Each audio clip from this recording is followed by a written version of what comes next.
You don't deserve any of this. My mother-in-law, Sarah, shouted as she threw all my clothes, cosmetics, bags, shoes, and accessories into a pile. She stood with her back to the empty closet, staring up. You married into my family, right? And yet you keep wearing all these fancy clothes. How many times have I told you to dress more modestly? You need to be punished, she continued. Take off your clothes and kneel on the floor in just your underwear. I didn't have a choice, so I took off my clothes and knelt on the cold floor, shivering, as she yelled at me, her face red with anger. I was about to apologize when I heard a voice from the door. I'm home. What? My father-in-law, Mark, had unexpectedly come home early. He saw me kneeling in my underwear and stared in shock. What's going on here? He asked, his voice full of disbelief. Mark turned to Sarah, shaking his head in disbelief, and shouted at her. My name is Emma, I'm 35 years old and a housewife. My husband, Ben, and I live in a rented apartment on the outskirts of the city. I met him through a mutual friend 5 years ago, and we dated for a while, broke up, but then got back together and got married last year. He's 2 years older than me and has a job that requires him to travel often, sometimes being gone for half the month. I had planned to keep working after our marriage, but Ben really wanted me to stay home. I love fashion and beauty, as I used to work in the fashion industry. Even though I don't work anymore, I still enjoy researching styles and creating new looks that fit my age. Dressing up makes me happy, boosts my mood, and gives me confidence. Before we got married, Ben used to praise me for my style. He'd always notice when I wore something new or changed my hairstyle, and I loved how kind and attentive he was. His parents were also nice to me. We lived in the same neighborhood and would occasionally have dinner or go on trips together. They were always considerate of us as newlyweds, giving us space, but also being supportive. I got married later than my friends, but I was happy with the family I married into. One day, both Ben's parents got sick at the same time. They said it was just a cold, but since they were over 70, I worried it might be something worse. I wasn't the only one concerned, Ben was too. So, I started going back and forth between our place and theirs to help them get better. I'm really sorry for the trouble, they told me. It must be exhausting for you to take care of us with everything else you have to do. Don't worry about it, I replied. Ben and I just want you both to feel better soon. It's not a problem at all.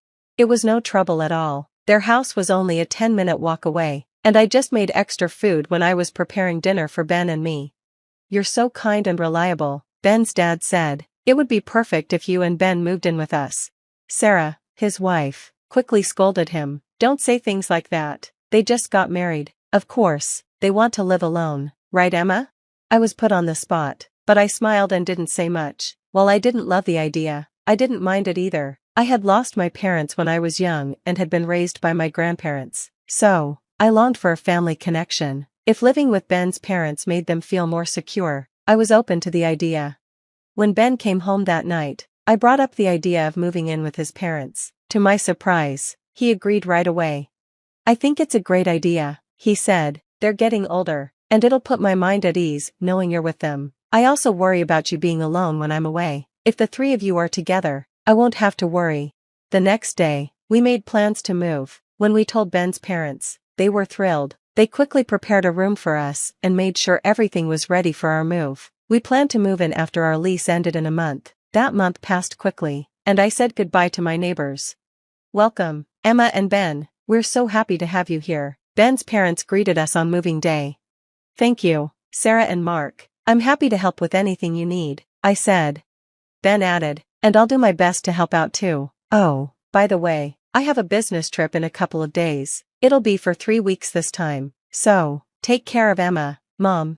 We decided to celebrate our first day together with pizza and wine, and it was a great start. A few days later, Ben left for his trip. Normally, I'd feel lonely when he was away, but this time, I wasn't alone. His parents were with me.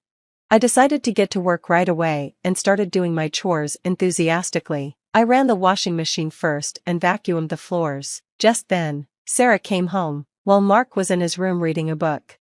Hi, Sarah, how's it going? After I finish with the laundry, I'll make some lunch. What would you like to eat? I asked. Sarah looked around the room, then spoke up. Emma, this cleaning isn't good enough. You're a housewife, so you can't be lazy. If you can't do better, you're a failure. I was shocked by her harsh tone. I had never heard her speak like that before, and I didn't know what to say. She gave me a disappointed look and then sat on the sofa to watch TV.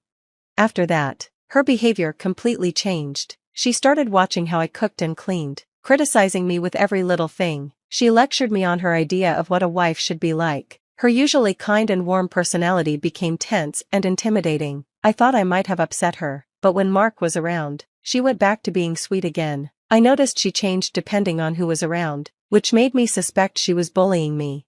My suspicions were confirmed one morning. I woke up, opened my closet, and realized a few of my favorite dresses were missing, along with a bunch of makeup I always used. I always kept them in the same place, and I had never taken them anywhere else. When I asked Sarah if she had seen them, she gave me a shocking answer. "Sarah, have you seen my dresses and makeup? They're gone." "Oh, yes, I threw them all away, and I sold some of your accessories too. I only got a couple of bucks for them though. Do you have a problem with that? Why did you do that without asking me?" I asked, upset. She just shook her head and gave me a cold stare. "You're just a housewife here. You don't need to care about fashion. You shouldn't wear those flashy clothes. You need to dress more modestly, understood?" she snapped. "Now go make breakfast," she ordered, before walking out of the room. Those dresses were my favorite ones I bought with my own money when I was single. It was hard to get over losing them, but I had to live with her for a long time, so I decided to just play along. I changed into the plainest shirt and jeans I had and went to the kitchen to make breakfast. Sarah nodded in approval when she saw me.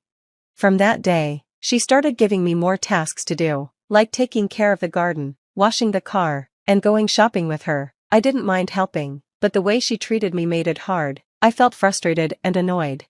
I decided to play along and pretend to obey Sarah, but secretly, I used my savings to buy new clothes and cosmetics from my favorite brand, knowing that Sarah would throw them away again if she found them. I hid everything in a box under the bed. It had been 3 weeks since Mark left, and he was finally coming home that night. I was so excited and decided to pick him up from the station and go for dinner. I asked Sarah for permission. "Is it okay if Mark and I go out for dinner tonight? Should I prepare something for you before I go?" I asked. "That's a good idea. You should go. No need to make anything for me. It'd be nice to have something other than your cooking once in a while," she said. There was a hint of sarcasm in her voice, but I was still happy that she agreed. I quickly got ready, as it had been a while since we had a date night. I wore a new dress I had bought just for this occasion. I was excited and ready to leave, making sure Sarah didn't see me. I hadn't heard Mark's voice, so I figured he was out eating. I was thrilled as I headed to the station to meet Mark.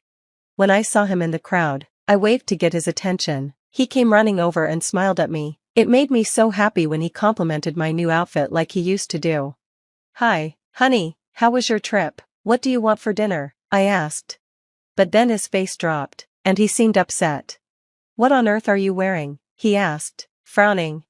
"I bought it recently. Don't you like it?" I said, excited about my dress, but he didn't seem pleased.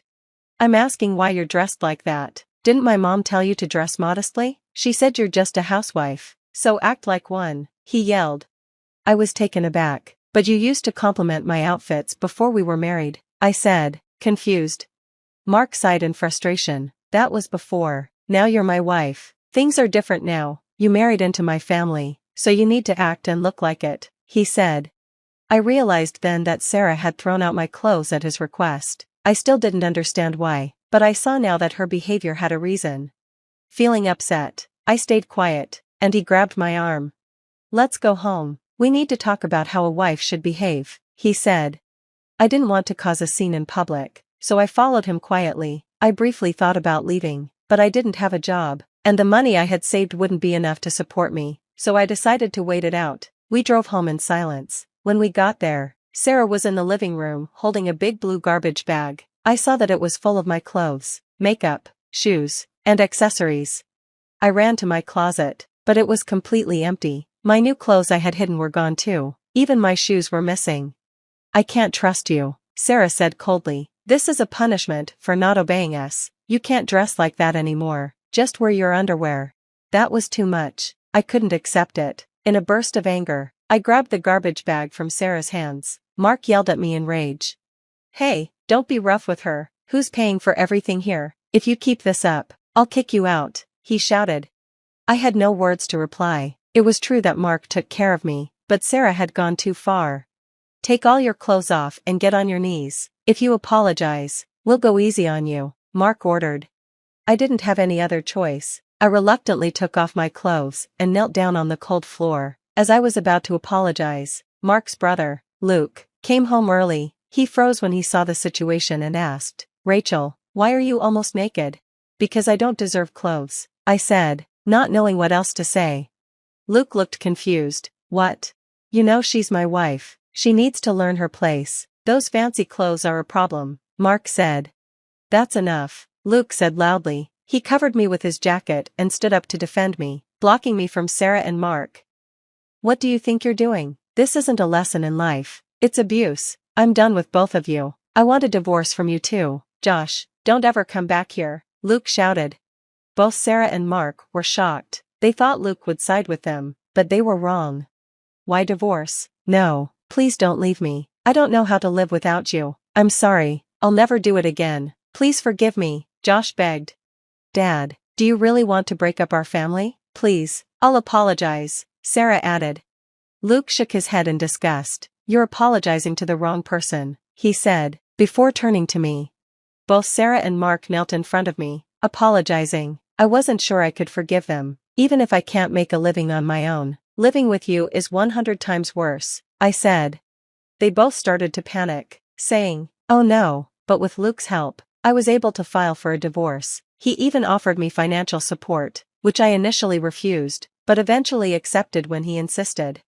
In the end, Luke and Sarah also divorced, and they sold the house. Luke planned to move to a rural area and live peacefully. Sarah was left without anything. She tried to move in with Josh, but Luke didn't allow it. Thinking they might team up to cause more trouble, Sarah turned to her relatives, but her abusive behavior had become known, and they didn't want anything to do with her. Now, she lives alone, working day by day in a small apartment. It must be hard for her after living a comfortable life.